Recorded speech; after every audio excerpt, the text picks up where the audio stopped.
பயங்கரவாத தடுப்பு சட்டம் நாங்கள் எங்களுடைய கொள்கை பிரகடனத்தில் சொல்லி இருக்கின்றோம். இது நீக்கப்பட வேண்டிய சட்டம்.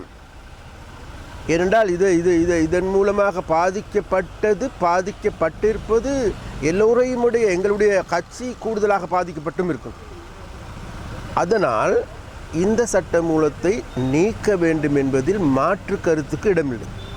ஆனால் இன்றைக்கு எல்லோருக்குமே தெரியும், மக்களுக்கு நன்றாக தெரியும், இன்றைக்கு நாட்டில் ஏற்பட்டிருக்கின்ற இந்த போதை பிசாசுக்களுடைய வேலை எப்படி, போதைப்பொருள் வியாபாரிகளுடைய வேலை எப்படி என்று.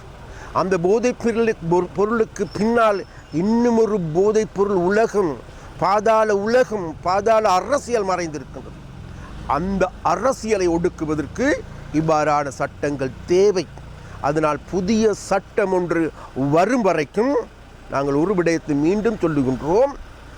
இந்த பயங்கரவாத தடுப்பு சட்டத்தை பயன்படுத்தி எந்த ஒரு அப்பாவி குடிமகன் மீதும் நாங்கள் கை வைக்கப் போவதில்லை.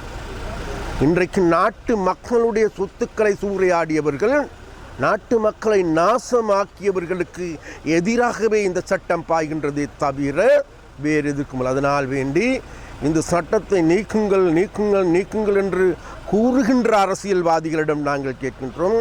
கடந்த காலத்தில் நீங்கள்லாம் இருந்தீர்கள் தானேப்பா.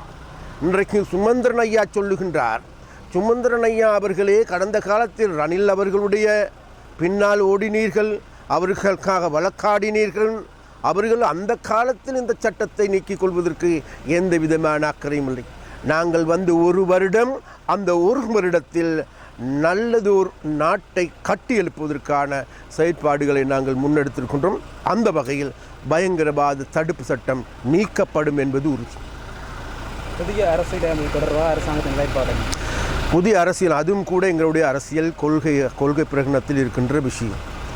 நாங்கள் ஒரு விடயத்தை தெரிந்து கொள்ள வேண்டும். நாங்கள் வந்து ஒரு வருடம், இந்த ஒரு வருடத்துக்கு முன்னர் நாடு எங்கே இருந்தது என்பதை பார்க்க வேண்டும். மக்களுக்கு தெரியும், இது மக்களுக்கு நன்றாக தெரியும். இந்த ஒரு சில அரசியல்வாதிகளுக்கு இது தெரியாது. தெரிந்தாலும் தெரிந்தவர்கள் போன்று தெரியாதது போன்று நடிப்பவர்களே இருக்கின்றார்கள்.